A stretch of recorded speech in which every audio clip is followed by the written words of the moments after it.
Antes de copiar una fórmula en Excel, debes detenerte y preguntar si la fórmula fue construida pensando en que sería copiada a otra celda. Si no haces una revisión previa de la fórmula, es probable que tengas un resultado diferente de lo que esperabas. Es muy probable que al momento de copiar una fórmula, las referencias a otras celdas cambien, sin que lo hayas pedido a Excel. Esto no es una desventaja, sino todo lo contrario. Las referencias absolutas y relativas son una de las características más poderosas de la herramienta, pero es importante entenderlas correctamente para hacer buen uso de ellas. Comenzaré con un ejemplo donde tengo una lista de productos y sus precios, así como el costo del envío. Mi objetivo es calcular la suma de ambos para obtener el total, así que activaré la celda D2 y pulsaré el botón Autosuma, y se insertará correctamente la función suma con la referencia a las celdas de la columna precio y envío, así que pulsaré la tecla entrar y obtendré el total. Quiero que observes que la fórmula hace referencia a la celda B2 que contiene el precio y a la celda C2 con el costo de envío. Ahora voy a copiar la fórmula una celda hacia abajo y el resultado devuelto por la fórmula es correcto. Y cuando revisamos el código de la fórmula, vemos que Excel ha modificado automáticamente las referencias por nosotros. La fórmula original tenía la referencia a la celda B2 y C2, pero la copia de la fórmula hace referencia a la celda B3 y a la celda C3. Si comparas ambas referencias, podrás notar que Excel aumentó el número de fila. Así que esta es nuestra primera lección. Cuando copiamos una fórmula hacia abajo, Excel aumentará automáticamente el número de fila de las referencias. Si en la celda D3 tengo la referencia a las celdas B3 y C3, ¿qué crees que sucederá si la copio a la celda inferior? Copiaré la fórmula y al revisar el código podrás notar que el número 3 se ha convertido en 4, es decir, Excel ha aumentado el número de la fila en 1. Esto nos ofrece una gran ventaja porque puedo copiar rápidamente la fórmula hacia abajo y obtendré los resultados sin la necesidad de ingresar con el teclado cada una de las fórmulas. Así que no puedes olvidar esta primera conclusión a la que hemos llegado.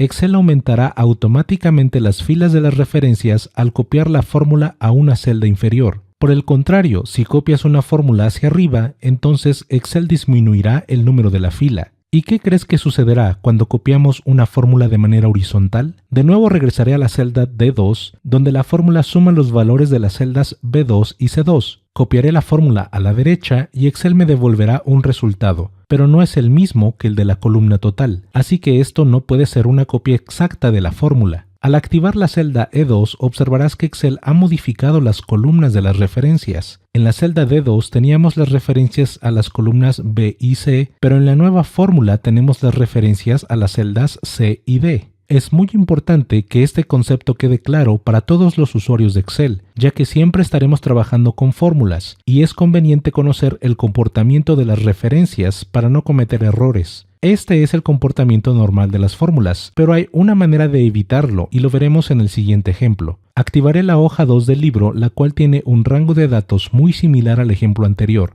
pero en esta ocasión tenemos la tasa del impuesto en la celda F2 y debemos incluirla en el cálculo del total. Activaré la celda D2 y de nuevo pulsaré el comando Autosuma, pero en esta ocasión editaré la fórmula para incluir el cálculo del impuesto. Así que haré clic en la barra de fórmulas e ingresaré el asterisco para indicar que haré una multiplicación, y enseguida ingresaré un paréntesis. Y aquí ingresaré el 100% más el valor de la celda F2 y finalmente cierro el paréntesis. No me detendré mucho en explicar la operación aritmética, pero debes saber que para agregar el 15% a cualquier valor, lo podemos hacer multiplicándolo por el 115%. Si quieres agregar el 20%, lo multiplicas por el 120% y así sucesivamente. Al pulsar la tecla entrar obtenemos el valor 81 como el resultado de la operación, pero aquí te daré un consejo. Siempre que trabajamos con porcentajes o divisiones, es importante asegurarnos que el formato de la celda muestra los decimales. En este caso, pulsaré el botón aumentar decimales 2 veces para obtener el resultado exacto de la operación anterior.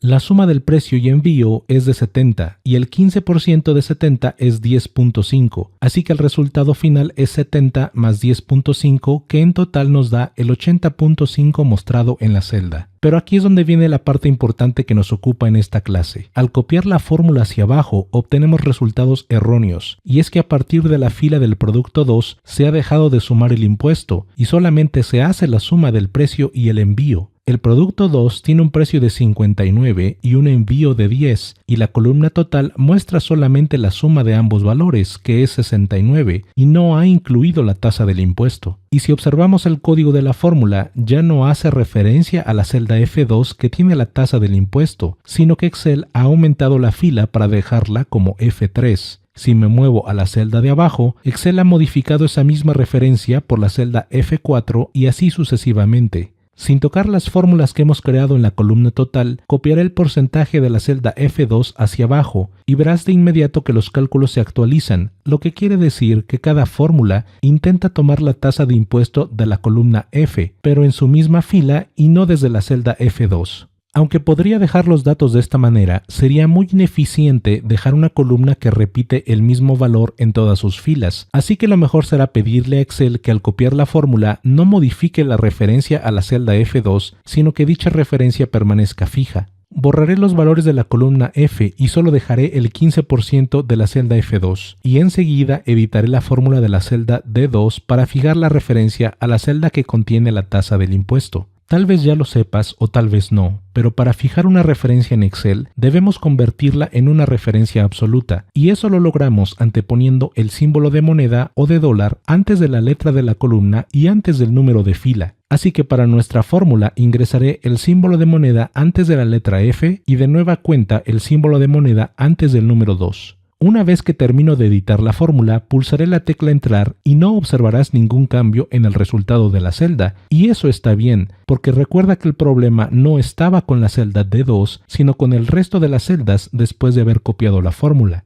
Haré clic en la esquina inferior derecha de la celda para copiar la fórmula hacia abajo, y ahora tendremos el resultado esperado en cada una de las filas. Voy a seleccionar la celda inferior para que observes la fórmula, y verás que la referencia a la celda F2 se ha mantenido. Me muevo a la celda de abajo y solo cambian las filas de las referencias a las columnas B y C, pero la celda F2 se mantiene fija. Así puedes recorrer todas las fórmulas que acabamos de copiar y podrás comprobar que Excel ha respetado la celda F2 en todas ellas. Y esto se debe al símbolo de moneda que hemos ingresado, lo cual ha dejado fija la referencia. Lo mejor de esta fórmula es que si algún día cambia la tasa del impuesto y quiero ver los cálculos con el nuevo porcentaje, solo debo editar el valor de la celda F2. Por ejemplo, ingresar el 20% y al pulsar Entrar tendremos los nuevos resultados para todos los productos. Después de terminar con estos ejercicios podemos concluir lo siguiente. Si nunca vas a copiar una fórmula, entonces no importa el tipo de referencias que utilices, ya que eso no afectará en lo absoluto el resultado. Por el contrario, al copiar una fórmula, debes recordar que no siempre obtendrás una réplica exacta, ya que Excel modificará las referencias para ajustarla a su nueva posición.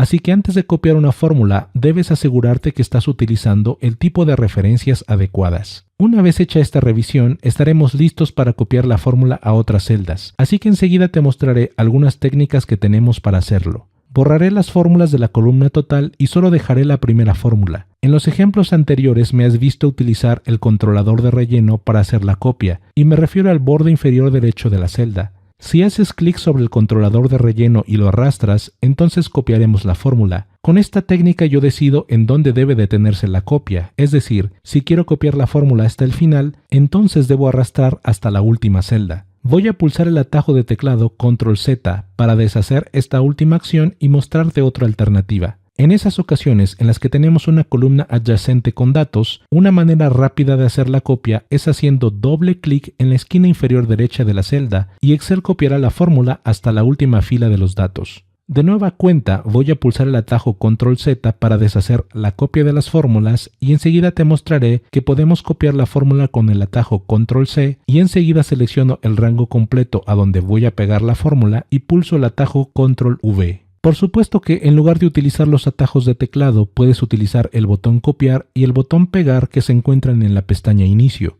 Como puedes ver, el copiar y pegar una fórmula es muy sencillo, así que es mucho más relevante el revisar la fórmula antes de hacer la copia para tener la seguridad de que tendremos el resultado esperado. Con cualquiera de los métodos anteriores no solamente hemos copiado la fórmula, sino también el formato de la celda. Activaré la hoja 3 del libro y aquí tenemos un rango de datos muy similar a nuestro primer ejemplo, con la diferencia de que hemos resaltado de un color diferente las filas alternas. Nuestra fórmula ya está lista en la celda D2 y al momento de copiarla hacia abajo puedes ver que no solamente se ha copiado la fórmula, sino también el color de relleno de la celda. Para evitar copiar el formato, puedes pulsar el botón de opciones de autorrelleno y elegir la opción Rellenar sin formato, y eso evitará que se copie el formato y solo habremos copiado la fórmula. Voy a pulsar el atajo Control Z para deshacer esta acción porque voy a mostrarte otra manera de hacerlo utilizando el comando pegado especial. Pulsaré el atajo Control C para copiar la fórmula y enseguida seleccionaré las celdas a donde será pegada y luego abriré el menú del botón pegar y elegiré la opción Fórmulas y habremos copiado la fórmula a todo el rango respetando el formato de las celdas. Por supuesto que también tendremos el mismo resultado si ingresamos la fórmula en todas las celdas al mismo tiempo. Pulsaré de nuevo el atajo Control C para deshacer la última acción y borraré la fórmula de la celda C2 y enseguida seleccionaré todo el rango donde ingresamos la fórmula. Y para eso pulsaré la tecla Shift y haré clic en la última celda de la columna y se seleccionará todo el rango. Aunque en este ejemplo puedo pulsar el botón autosuma o su atajo, te mostraré que esta técnica funciona con cualquier fórmula de Excel al ingresarla con el teclado. Así que ingresaré el símbolo igual y enseguida la función suma. Y como argumento colocaré la referencia al rango B2, C2 y cierro los paréntesis. Finalmente pulso el atajo Control Entrar y habremos ingresado la fórmula en todas las celdas. Concluimos esta clase diciendo que antes de copiar una fórmula debes revisarla para tener la seguridad de que se ha utilizado el tipo de referencias adecuado y enseguida podrás utilizar cualquiera de los métodos de copiado que hemos revisado en la clase, ya sea con el controlador de relleno, con los comandos copiar y pegar o ingresando la fórmula en varias celdas al mismo tiempo. No olvides los conceptos básicos que hemos revisado en esta ocasión en cuanto al comportamiento de las fórmulas de Excel al momento de copiarlas a otras celdas.